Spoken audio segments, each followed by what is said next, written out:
Bonjour. À la une de l'Observateur législative 2017, l'opposition engage une bataille capitale. Khalifa Sall proposé tête de liste à Dakar, Rewmi, Bokk Gis Gis, PDS qui approuve.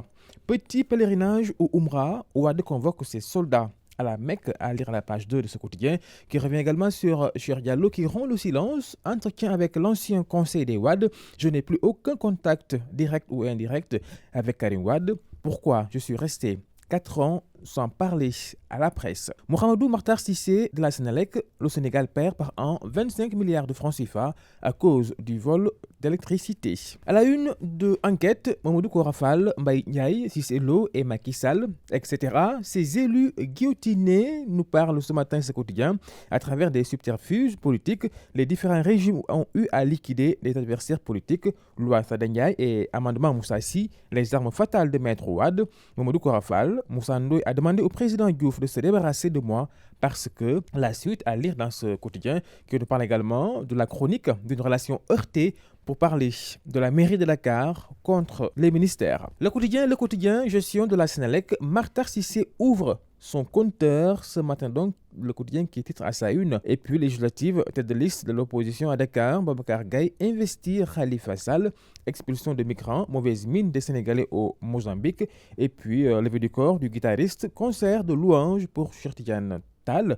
Autant d'informations variées à lire dans ce quotidien, le quotidien. La Tribune, qui revient sur l'affaire Khalifa Sall et des notes discordantes à l'APR, un prisonnier encombrant à sa une. Élection législative, Macky ne veut pas de liste parallèle. Accusé de détention de faux documents, des jeunes du GP arrêtés. Et puis Aliou Sall indexé. Elhadji Mamadou Diaw, APR, les Sénégalais ne toléreront pas que nous soyons arrogants. À la une de Libération, 4 nouvelles enquêtes et une information judiciaire ouverte. La justice française se lâche sur les GIAC, 2 sociétés basées à Dakar au cœur des investigations. Et puis affaire de la caisse d'avance, Yakham Mbaye malmène Cheikh Gueye, Mimi Canarde.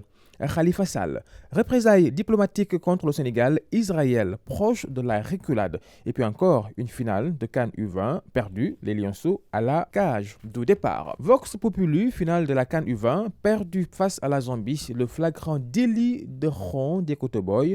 La veille du match, Koto disait pourtant ne pas connaître ces pratiques occultes. Malgré les cris-cris et les bouteilles d'eau bénite, l'équipe du Sénégal n'a pas réussi son pari de remporter le titre de champion d'Afrique à Lusaka. Et puis en perspective des législatives, Talasila défie Idi, la bataille de Thiès aura bel et bien lieu. Toumba, extradé hier en catimini, même son avocat n'a pas été informé de son renvoi à Conakry, arrêté le 15 décembre 2016. À Wakam, autre information, société, un litige dérape aux Almadies, l'imam qui harcèle son voisin et pilonne le sexe du courtier, un gros trou dans l'une des bretelles du pont de l'émergence, inauguré il y a à peine 8 mois par Macky, est déjà menacé. On termine avec Stat, le quotidien du sport, Coupe d'Angleterre, quart de finale à 19h45, Man United à Chelsea pour la revanche, et puis CAN U20, finale, Zambie-Sénégal, 2-0, les juniors ratent la dernière marche. Coupe de la Ligue, 8e de finale, il se sort le tenant Diambar. Très bonne lecture à tous.